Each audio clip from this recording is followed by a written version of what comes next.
Yo, what up boys and girls? I den her YouTube-video, der kan du derude se, hvad det er, der kommer til at ske for KOMMER Fortnite i 2022. Spørgsmål som, bliver det solo, bliver det duo, trio, squads måske? Det kommer til at blive besvaret i den her video. Hvad for nogle turneringer kommer der? Kommer der console-turneringer? Kommer der noget for folk, der ikke kommer i champion? Alle de ting kommer i den her video her, så buckle up. Har du alligevel et spørgsmål, du ikke føler bliver besvaret i den her video her, så smid gerne en kommentar nedenunder, så skal jeg prøve at besvare så mange spørgsmål som overhovedet muligt. Informationerne i den her video her kommer altså direkte fra Fortnite selv, så der er ikke noget at tage fejl af. Der er 3 segmenter, 3 kister, der bliver åbnet. Efter hver kiste er blevet åbnet, så vil jeg prøve så godt som muligt at forklare på god gammeldags dansk, hvad det er, der bliver sagt, og hvad det er, vi kan forvente af det segment. Men nu lad os bare få åbnet den aller første kiste, og det så sådan her ud.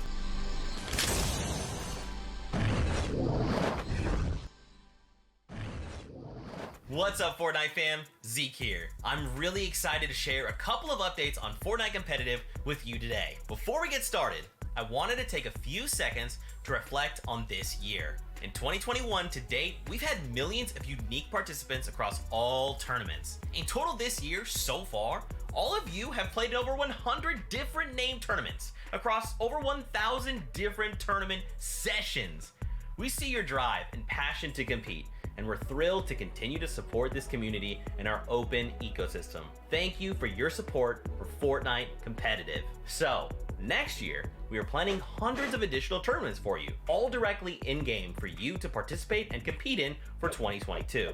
I'm talking Cash Cups, Console Cups, LTM Creative Mode Cups, Item Shop Cups, cups you ain't never seen before. We're doing it all next year. I'm also happy to announce that the FNCS will return again next year. Running an entire year of trios was super fun to watch storylines, skill sets develop, and over time it accomplished our goal for a more consistent yearly experience for the best players in the world. But hey, it wouldn't be Fortnite Competitive without a little shakeup.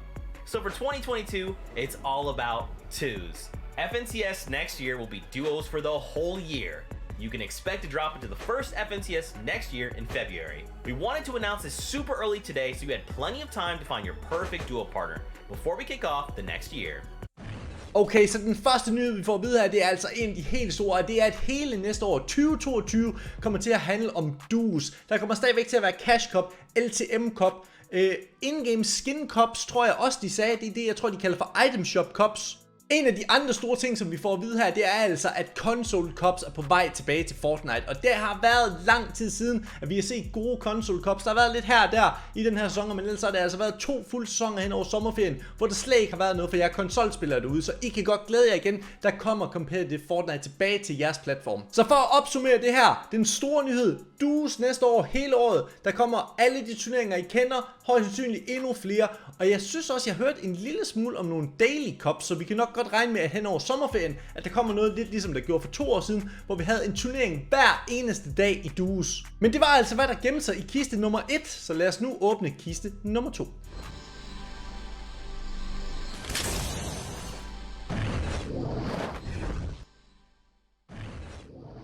Let's talk about next year's Duo FNCS.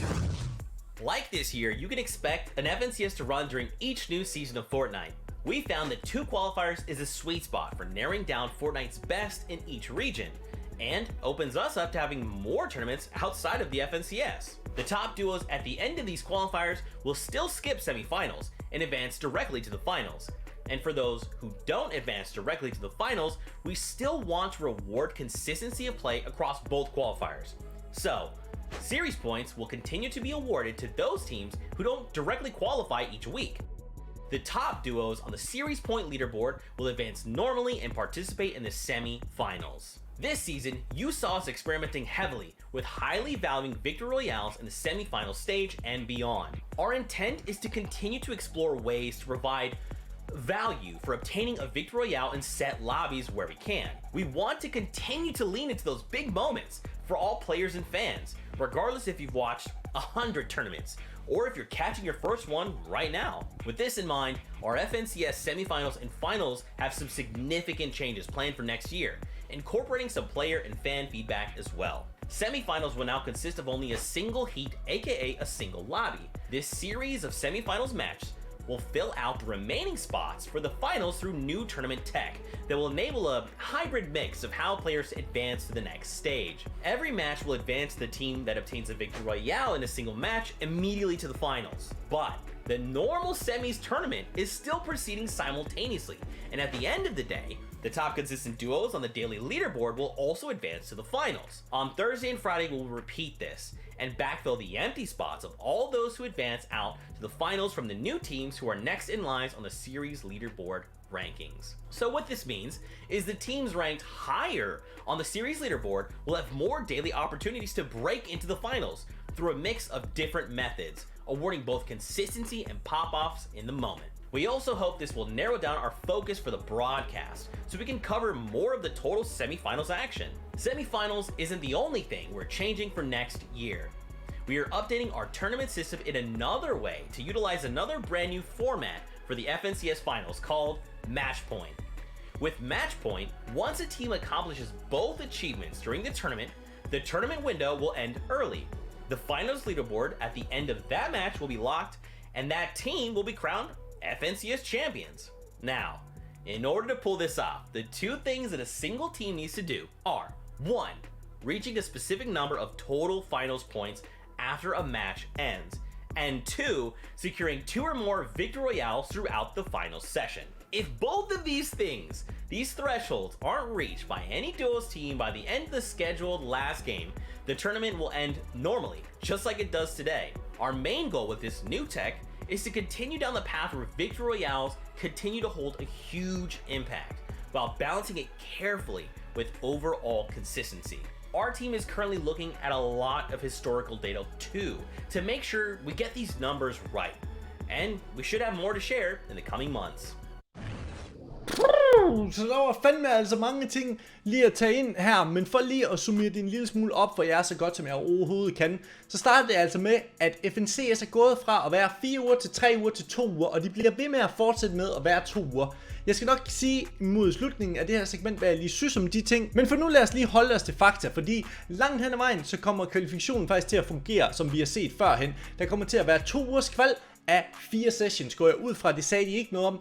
Og dem, der kommer frem til finalerne, slutter top 5 eller top 10, eller hvad man nu finder ud af nu, når det skal være duos, men de går altså direkte videre til Grand Finals. Derudover så vil der også være series points til dem, der ikke nødvendigvis lige vinder en uge, eller bliver nummer 5, men dem, der for eksempel bliver nummer 15 eller nummer 20 2 uger i streg, de er altså også sikkert videre på consistency points. Når så vi kommer længere frem til semifinalerne, jamen så ser vi altså også et lille shake-up. Der har vi jo også set lidt ligesom ugerne, at der har været 4 semis en gang. Der var også på 3 på et tidspunkt. Den her gang var der 2, og nu prøver vi altså kun at have 1 semifinale. Og semifinalen den kommer også til at ændre formatet en lille smule, fordi den kommer til at have et mash af det Reboot Royale, Grand Royale system, vi har herover, og så de traditionelle måder, vi har afholdt semifinaler eller heat, som vi plejer at kalde det i Danmark. Måden det kommer til at fungere på den her gang, det er altså, at der kommer en semifinal lobby, ligesom der plejer, og så alle vinderne af gamesene, de går direkte videre. Men ikke nok med, at de går videre, så vil der altså også være noget til dem, der ikke har formået at vinde en game. De kommer også til at gå videre. Så der kommer altså til at være sådan 2 måder at gå videre på. Enten skal man placere højt på leaderboardet, eller så skal man vinde en game. Vi kan lidt sammenligne det med det Grand Royale, vi ser lige nu, hvor at vi jo altså har set, at for eksempel Thomas og Queasy, de vandt 2 games, eller de vandt ikke 2 games, de blev nummer 2 gange, men var ikke gået videre endnu, fordi Grand Royale kun handlede om sejren. Her ville de altså have gået videre, fordi at de jo havde consistencyen også. Lidt et svært format at forklare, men jeg skal nok forklare det dybere i detaljen, når at vi engang får nogle grafikker og forklare ud af. Men indtil videre, så skal jeg altså bare vide, at det her det er en forholdsvis god ændring, Fortnite har lavet. Når så vi kommer til finalen, så er der altså også kommet et nyt format, og det er, at man kan slutte turneringen på den helt almindelige måde ved at spille alle 12 games ud, og så den, der har flest point, han vinder. Men der er altså også en måde at slutte turneringen på tidligere end de 12 games nu, og det er altså ved, at man møder en eller anden form for point threshold. Vi har jo ikke fået at vide, hvor meget der er endnu. Det regner de nok stadigvæk på, de matematikdrengene, der skal regne det ud. Men lad os sige, at det for eksempel er 250 point, og så hold nummer 1 kommer op over 250 point, men bare ikke kan vinde. De bliver ved med at arbejde. De kommer op på 300 point, de kommer op på 400 point, og et andenpladshold kommer op på de 250, og så vinder game. Men så er der altså andenpladshold, der ryger direkte op på førstepladsen, på trods af, at de er virkelig langt bagud og vinder FNCS. Derfra vil turneringen fuldstændig stoppe, og så vil man få den placering, som man ellers har, efter at vi har rykket det hold, der vandt det hele op. En lidt spændende måde og tænke tingene på. Jeg synes, det er interessant, og jeg tror, at det kommer til at, hvad skal man sige, lægge lidt ekstra fokus på, at vinde games, det bliver altså ufattelig vigtigt. Det er selvfølgelig et kæmpe nerf til folk som for eksempel KOMMER, dem der spiller meget consistent playstyle og sørger for at komme top 5 hver eneste gang, men ikke nødvendigvis dem der vinder det højeste procent af deres games. Så det bliver spændende at se, hvordan at sådan nogen som Thomas, Anders og Queasy, der jo spiller rigtig meget efter winnet, de kan kapitulere på det her. Men det her, det var jo altså kun kiste nummer 2. Der er 3 kister, så lad os da prøve at åbne kiste nummer 3.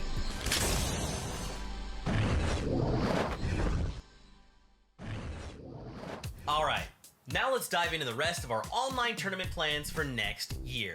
Previously, we featured competition for different skill levels of play, but we had to put that on pause while we worked on other initiatives. I'm here to announce that we are bringing back this important type of Fortnite competition. We want the message to be clear. Competitive Fortnite is more than just the FNCS, or for the top 1% of players. Starting next year, all cash cups will be run simultaneously alongside divisional tournaments for each league of play. As an example, while the solo cash cup is running for all champion level players, a separate solo cup will be running at the same time for all contender level players. And another separate solo cup will also be running at the same time for all open level players. As our tournament technology improves, we're also looking to apply this simultaneous divisional play throughout multiple different tournaments throughout a typical week. Now, speaking of cash cups, these will now mostly run across 2 rounds next year for increased integrity when cash is on the line. Some more quick good news, we're also looking at bringing back daily cups next summer too. We're looking at ways to ensure all these have divisional play as well, in addition to maybe having some tournaments run multiple times in a day to accommodate all players, regardless of what their personal schedules may be. In short, we want to do all the things. We've got more things planned too, from collegiate and high school tournament series to new formats and unique cups to completely new competitive features and surprises later in the year for everyone. Finally, we're excited to include more amazing external tournament organizers, groups, and partners into our weekly calendar of events. Our goal is to continue to strive towards an open space for limitless kinds of competitive events for all skill levels and types of mastery in Fortnite. Whether you're a veteran or brand new to competitive, we hope you will find something that you enjoy competing in next year.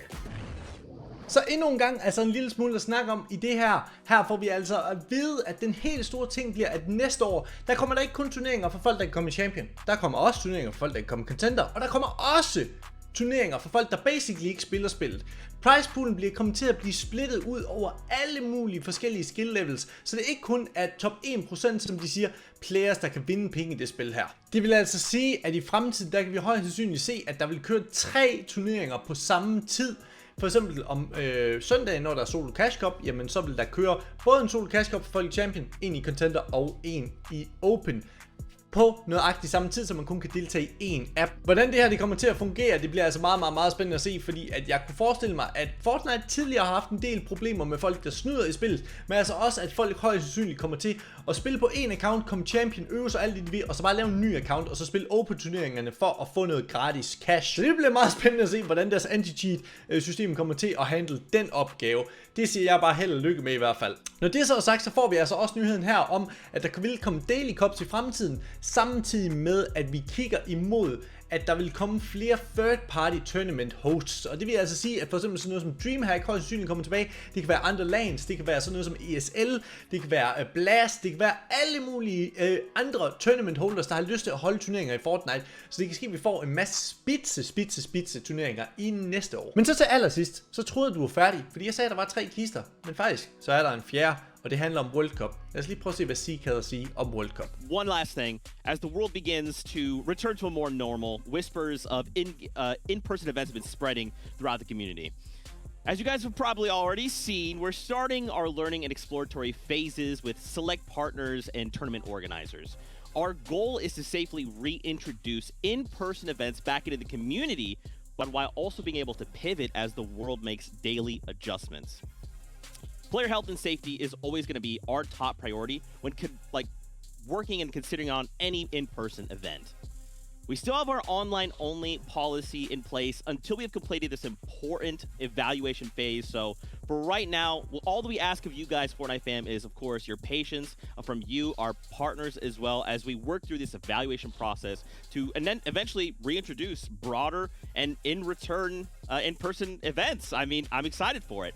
As always, 2022 has an exciting few things. Så for lige at opsummere, hvad Zeke siger her, så siger han altså, at højst sandsynligt, eller faktisk 100% sikker, jamen så er der altså ikke noget, der kommer til at hedde World Cup 2022. Og det er der ikke på grund af, at vi stadigvæk er i en global pandemi. Det er for usikkert at afholde events, hvor folk vil komme fra overalt i hele verden samlet på et spot. Og der vil være 1 million smittekilder og smitteveje og kæder, der brydes, og jeg skal komme efter dig. I kender møllen fra dengang vi havde coronapasset i Danmark. Men det er altså noget, de kigger meget, meget tæt på. For eksempel så er der et LAN i Sverige nu her, der kommer til at hedde DreamHack Sverige. Og der bruger de blandt andet noget af det data, der er deroppe fra, og se om de måske snart vil kunne holde et safe World Cup. Men jeg tror ikke, vi skal regne med, at World Cup 2022 bliver til noget. Dog tror jeg til gengæld, at 2023, hvis corona behandler os ordentligt, og det håber vi selvfølgelig gør, at det er der, vi begynder at kan se World Cup igen. Men det var altså alt for den her video. Jeg håber, du derude har fået svar på alle dine spørgsmål. Har du ikke det, så kan du smide et ned i kommentarfeltet, så skal jeg prøve at besvare det. Smæk gerne et like på videoen, så gerne nede under. Tusind tak skal jeg have, fordi I gik med. I er dejlige. Der kommer Forza content ud klokken 14, plus der er Grand Royale i dag. Så kom derind lige og kig med, mens vi lige kigger på dejlige Kalli her. Så kan vi lige sige tusind tak skal jeg have, fordi I har set med. Bye bye.